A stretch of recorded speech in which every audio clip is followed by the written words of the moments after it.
네, 안녕하세요. 토론 맡은 정진호 시의원입니다. 토론회 열어주셔서 너무 감사하고요. 또 박재 의원님 덕분에 조금 더 디테일하게 의정부시 교통정책 바라볼 수 있는 기회 된 것 같습니다. 사실 발제자 분들의 그 발표를 보면서 시민들의 요구가 무엇인지 확인할 수 있었고, 그래서 그에 걸맞는 교통계획이 무엇인지 우리가 확인을 할 수 있었습니다. 두 가지 모두 충족됐기 때문에 그 다음에는 그래서 그것을 어떻게 실천할 것이냐가 가장 중요할 것 같습니다. 근데 모든 행정행위에서는 실천을 할 때 돈, 재정이 들어가기 때문에 저는 재정을 중심으로 의정부시 결산 자료를 바탕으로 해서 말씀을 좀 드리겠습니다. 사실 그 시장의 예산 편성 행위는 그 자체로 그 고도의 정치적 행위입니다. 그러니까 어느 부분을 더 중요하게 봐서 얼만큼 더 투자할 건지에 관한 것이기 때문에 뭐 국회를 포함해서 지방의회도 그 예산 심의 과정에서 그렇게 치열하게 토론이 좀 있는 것 같습니다. 각각의 교통수단별로 제가 현황을 좀 정리를 했습니다. 첫 번째는 철도입니다. 철도는 의정부에서 4종류 철도 운행하고 있고 2023년 기준으로 전체 예산에서 479억 원 지출을 하고 있습니다. 그래서 뭐 여러분 볼 수 있는 1호선도 있고요, 7호선 있고 경전철이 있고 최근에 교외선 뚫렸습니다.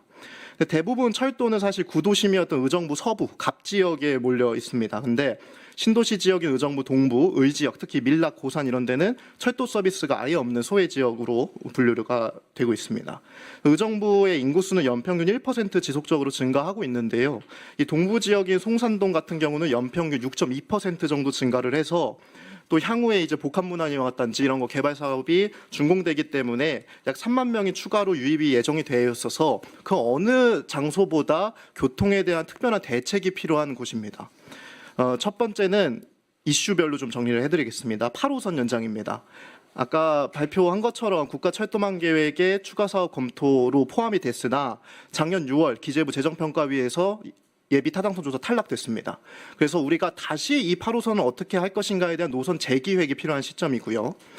특히나 8호선을 연장을 하려면은 지금 별내까지 개통된 거에서 의정부역으로 바로 붙이면 좋겠으나 BC가 안 나오기 때문에 별내에서 별가람역으로 붙이고 그다음에 별가람역에서 의정부역으로 붙여야 되는 겁니다.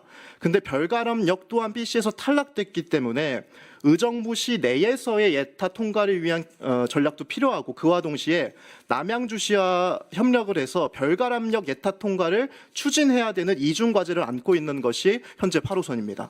두 번째 7호선 연장입니다.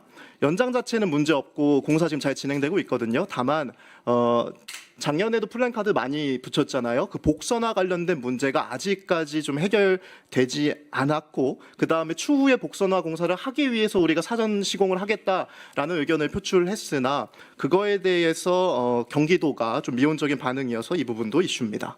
세 번째 GTX C 개선입니다. 2024년도 1월 대통령이 의정부에서 착공식 개최했는데 계획되어 있던 2024년 착공이 무산되었습니다. 그래서 바로 어제까지 확인을 해본 결과 착공을 하려면 착공계를 국토부에 제출을 해야 되는데 그 착공계조차 국토부에 제출을 못한 상황이어서 GTX 신호선 착공 자체가 난망하다라는 현황입니다.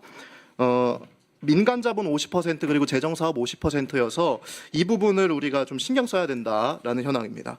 다음은 GTX F입니다. 워낙 장기 사업이어서 2035년도 개통이고 1단계 구간과 2단계 구간 나눴습니다. 중요한 것은 1단계 개통이 35년 개통인데 그 1단계 개통에 의정부가 포함되지 않았다라는 것이 핵심적인 사항입니다. 그렇기 때문에 1단계 구간에 의정부를 포함하는 것이 우리의 목표여야 될 겁니다. 다음은 경전철 연장입니다. 경전철 연장 아까 나온 것처럼 순환선으로 가는 게 있고 뭐 캠프 레드클라우드역 같이 서부 연장 방안도 있고 동부 지역에 철도 서비스가 소외됐기 때문에 연장하는 방법이 있는데 그 두 개 다 모두 BC가 나오지 않았다라는 것이고 BC가 나오지 않아서 그 재정 적자가 심한데 그것을 재정 적자를 보전하기 하는 대책이 있다면은 어느 정도 우리가 개통을 할 수 있습니다. 다만 의정부시 경전철의 특성상 시 자체 재정으로 많은 부분을 감당해야 하기 때문에 그 분야에 대한 전략이 없다라는 것이 지금의 문제입니다. 그다음에 경전철 건설 추가적으로 하려면은 그 공사를 해야 되잖아요.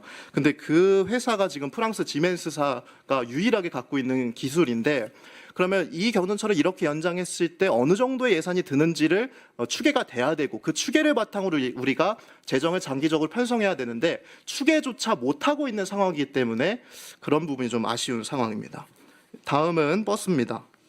현재 우리 의정부시에 61개 노선 368대 버스가 운행 중이고요. 한 해에 약 한 324억 원 정도 지출하고 있습니다. 재정적으로 분류하면은 민영제, 준공영제, 공영제 이렇게 하고 있는데, 지금 100%죠. 100%의 버스는 민영제와 준공영제로 우리가 하고 있다. 공영제라 0%인 상황입니다. 그래서 광역버스 9개 노선 하고 있고, 시내버스 25개 노선, 마을버스 21개, 그리고 아까 발표해 나왔던 통학버스 6개 노선을 운영 중입니다. 이슈는 명확합니다. 첫 번째, 보조금 분담 비율입니다. 버스를 운영하려면은 7대3으로 우리가 분담을 하거든요. 경기도에서 30% 돈 되고 나머지 70%는 지자체가 냅니다. 그러니까 의정부시가 70%를 분담을 하는 것이죠. 근데 이것이 굉장히 표면적으로 공정해 보일지라도 저는 굉장히 차별적이라고 느끼는 포인트는 뭐냐면은 도시 재정 상황이 다르거든요.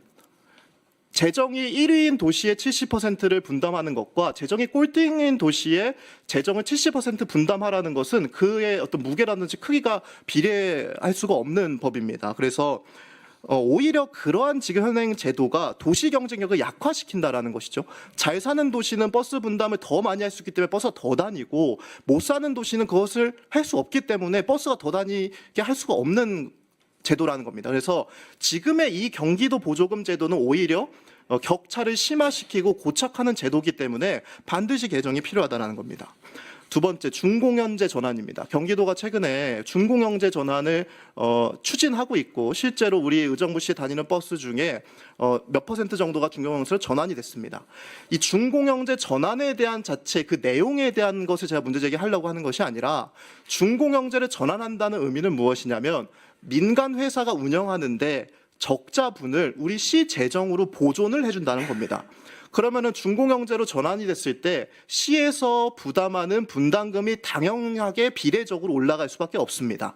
그런데 현행 제도상 7대3을 일괄적으로 분담을 요구하고 있기 때문에 이 부분 또한 반드시 시정이 돼야 된다는 것이죠.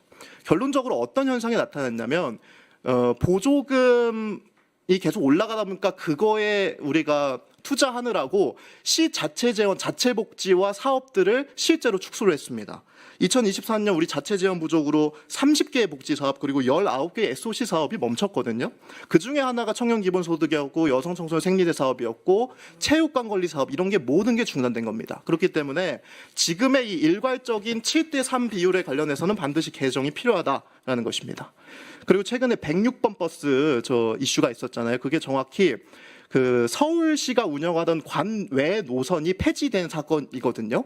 서울시 관외 노선의 특이한 것은 뭐냐면 의정부시를 관통하고 서울로 가는 노선임에도 불구하고 서울시가 그 재정을 100% 부담을 하는 겁니다.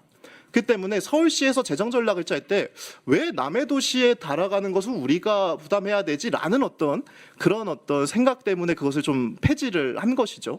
공공성에 대한 어떤 부분이라든지 그런 부분이 굉장히 한편으로 아쉬우면서도 서울시가 그렇게 하는 것이 서울시장 입장에서는 또 나을 수도 있겠다라는 그 두 가지 생각이 좀 겹칩니다.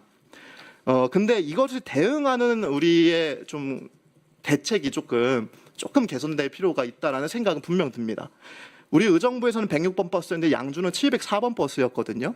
근데 중요한 건 양주 704번 버스와 의정부시 106번 버스는 같은 문제였지만 양주는 그것을 정치적으로 설득해서 합의해서 그 운영하는 것의 기간을 연장을 시켰다라는 것이고, 우리는 바로 당장 내일에 끊겼다라는 것입니다. 그래서 이런 부분에 있어서 우리가 조금 정치적 해법을 잘 타결을 하거나 아니면 재정적인 대책이 있어야 된다, 이런 말씀 드리고 싶습니다.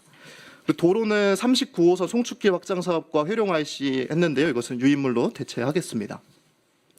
문제는 명확합니다. 그래서 각각의 역할, 그래서 누가 무엇을 어떻게 해야 될 거냐에 대해서 말씀드리겠습니다. 첫 번째는 중앙의 역할 매우 중요할 것 같습니다. 구체적으로 기획재정부의 훈령 개정을 이제는 해야 된다라는 걸 말씀드리고 싶습니다. 그러니까 우리가 지금 철도를 개선하는 데 있어서 가장 문제는 뭐였냐면 예비타당성 조사였습니다. 근데 예비타당성 조사 자체가 순기능이 분명 있습니다. 약간 재정의 투명성이라든지 어떤 과정 절차 그런 거에 어떤 투명성이 담보되기 때문에 그거 자체를 폐지하라고 주장을 할 수는 없다고 봅니다. 다만 이 제도가 낡았다면 그것을 현대화해야 된다라는 의견입니다. 현행 제도를 보면요, 예타조사 운영 지침을 보면 건설 사업 보면은 이제 경제성이라고 하는 BC 분야와 정책성 분야 이렇게 두 가지가 있는데 이것을 비수도권, 수도권 유형 이렇게 두 가지로 이분법적으로 나누고 있습니다. 그래서 수도권 같은 경우는 BC가 무조건 잘 나와야 되는 거고 수도권이 아닌 경우는 정책적인 필요가 있으면 놀 수 있게끔 하는 것입니다. 거기다가 플러스 알파로 지역균형 발전 섹터가 따로 있기 때문에 그런 구조를 현행 법이 그렇게 만들고 있다라는 겁니다. 예를 들면 우리가 지역의 경쟁력을 지표를 여러 가지가 있겠습니다만 가장 대표적으로 하는 게 GRDP거든요. GRDP 상으로 보면은 우리 의정부 시보다 강원도 원주시, 경상도 포항시, 전라도 전주시 등등등이 우리보다 경제력이 훨씬 더 높습니다. 근데 중요한 건 현행법상 그 운용 지침에 따르면은 오히려 우리가 그 부분에 있어서 역차별을 받고 있다는 거죠. 이 예타조사라든지 지역균형이라는 것은 실질적으로 어떤 그런 격차를 완화하는 것이 목적이 되어야 되지 않습니까? 근데 이 낡은 제도가 지금 그대로 운영되고 있기 때문에 오히려 격차를 심화시키고 고착화하는 구조다라고 해서 예비타당성 조사 운용 지침 훈령 개정 필요하다 이렇게 말씀드리고 싶습니다. 특히나 제가 그 훈령 개정을 말씀드리는 이유는 사실 법률 개정 같은 경우에는 각각의 국회의원들의 자기 지역구의 이해관계가 굉장히 첨예합니다. 그렇기 때문에 오히려 법률 개정보다는 난이도가 그나마 낮은 훈령 개정의 현대화를 통해서 좀 이런 문제 풀어갔으면 좋겠고 우리 의정부와 같이 낀 도시들 수도권인데 재정력이 꼴등 이런 도시들이라든지 아니면은 재정 자주가 낮은 지역들과 연합을 통해서 이 부분 개정을 하는 것도 한 가지 방법이겠다 이런 말씀드리겠습니다. 두 번째는 경기도의 역할인데요. 아까 말씀드린 것처럼 경기도 버스 보조금 시스템 개선해야 됩니다. 일괄적인 7대3으로 나눈 것이 아니라 재정력에 맞게 연동을 해서 그것을 분담하게끔 하는 구조가 필요하다는 것이죠. 불가능하지 않습니다. 현재 국세를 배분하는 거를 보면 보통교비사라고 해서 지역에 이제 돈을 이제 국세 거둔 것을 세출을 돈을 이제 편성을 하거든요. 근데 그때 보통교부세 산식을 보면은 각각의 재정 자주도와 비례해서 주고 있습니다. 그러니까 지금 국세 배분 형태의 방식인 보통교부세의 산술 방식을 경기도 보조금에서도 채택을 해야 된다라는 것이고 확인을 해보니까 경기도 지방보조금 관리조례를 개정해야 되나 확인해 보니까 다행히도 3조의 그 예외 규정을 두고 있습니다. 그래서 중요한 건 도지사가 특별히 필요하다고 인정되는 사업에 관해서는 그렇게 할 수 있게 되었기 때문에 이 부분은 우리가 시에서 정치력을 좀 발휘를 해서 도지사를 어떤 설득을 하는 거 굉장히 중요할 것 같습니다. 그래서 실질적으로 특자도가 그런 어떤 균형과 격차를 좀 보정하자는 목표가 있기 때문에 그 방향과 저는 결코 다르지 않다고 보거든요. 그래서 그런 부분을 우리가 잘 해나갔으면 좋겠다라는 것입니다. 마지막으로는 기초의 역할일 것 같습니다. 최근에 재밌는 보고서가 하나 나왔거든요. 준공영제, 민영제보다 공영제가 더 싸다라는 겁니다. 그러니까 버스를 민영제하고 준공영제를 하는 이유는 뭐 여러 가지 의미가 있겠습니다만 그때 당시 그 옛날 그 시대에는 이 시의 기술이라든지 이런 것이 전문성이 떨어졌기 때문에 그 다음에 우리가 직영으로 운영하는 것보다 민간 회사에서 하는 것이 싸기 때문에 그랬습니다. 근데 아까 여론조사상으로도 볼 수 있었겠지만 배차 간격을 조정하라는 것, 그 다음에 뭐 좀 더 정시성을 확보하라는 것 등등이 있지 않았습니까? 배차 간격을 확보하고 노선을 재계획하려면 우리가 그거에 있어서 확실한 통제권을 행사를 해야 됩니다. 근데 민영제는 민간한테 가 있죠.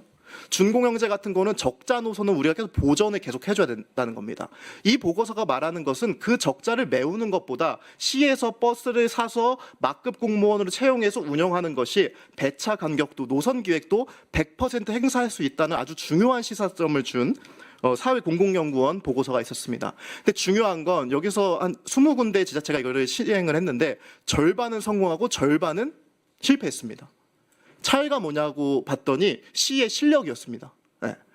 같은 제도라도 누가 운영하느냐, 어떻게 전략적으로 운영하느냐가 굉장히 핵이기 때문에 좀 그런 것을 좀 지켜보면서 향후에는 우리가 버스 직영제 관한 것을 반드시 사회적 논의가 필요하고, 경전철 연장이라든지 철도 연장 이런 거는 너무나도 중장기 과제 사업입니다. 최소 10년이 걸리기 때문에 10년 안에 그 을지역 같은 경우에는 다 준공이 되고 인구가 폭발하거든요. 그럼 그 10년 안에 참으라고만 할 수는 없는 법입니다. 그럼 그것을 해결할 수 있는 대중교통 정책이 무엇이냐라고 했을 때 그거의 해법으로 우리가 이제 버스 직영제를 사회적인 토론을 불붙여야 되는 시점이라고 생각을 하고, 저도 그에 관해서 조금 뭐 현행 조례를 개정한다든지 등등의 역할을 하려고 합니다. 예, 이상입니다. 그리고 끝으로 명언, 혼자 하면 외롭고 느리지만 함께하면 든든하고 빠르다, 이런 말씀 드리고 싶습니다. 사회적인 통계를 보면요, 다들 아시겠지만 자살률 제일 높습니다. 저출생 심화되고 있고요. 우리 도시는 재정까지 꼴등입니다. 이제는 단순히 좋게 넘어가는 것이 아니라 실제로 지금 느끼고 있는 문제를 해결해야 되는 상황인 겁니다. 모든 지표가 지금 살고 있는 사람들이 더 이상 이러한 삶을 유지하지 않겠다고 말하고 있는 겁니다. 그래서 굉장히 절박한 상황이기 때문에 오늘 이런 토론을 시작으로 공동의 목표를 설정해서 누가 무엇을 어떻게 실천한 건지 좀 빅플랜 수립해서 문제를 해결해 나갔으면 좋겠습니다. 이상입니다. 네, 감사합니다. 주어진 시간 내에 하시느라고 너무 고생하신 것 같은데, 저도 사실 이제 계획을 들으면서 시민들께서 딱 이 계획만 들으면 이게 꼭 금방 될 것 같은 그런 희망에 좀 부풀어 있을 것 같다. 근데 어떤 제약이 없는 여건 하에선 다 할 수 있겠지만 과연 현실적으로 이런 것들이 다 실현 가능할까, 이런 생각을 했었는데, 이제 시의원님께서, 정준호 시의원님께서 재정적인 측면에서 우리 이 사업들이 실제로 어느 정도 진행이 되고 있고, 그런 그 현실적인 제약을 감안할 때 어떤 문제들이 해결돼야 될지에 대해서 좀 잘 짚어주신 것 같습니다. 뭐 제도적으로 예타 제도나 보조금 제도 개선해야 된다. 또 버스 관련해 가지고는 우리가 다시 한번 뭐 공영제의 역할에 대해서 다시 생각해 보자, 이런 제안을 주셨고요. 논의를 앞으로 잘 해 나가면 좋을 것 같습니다.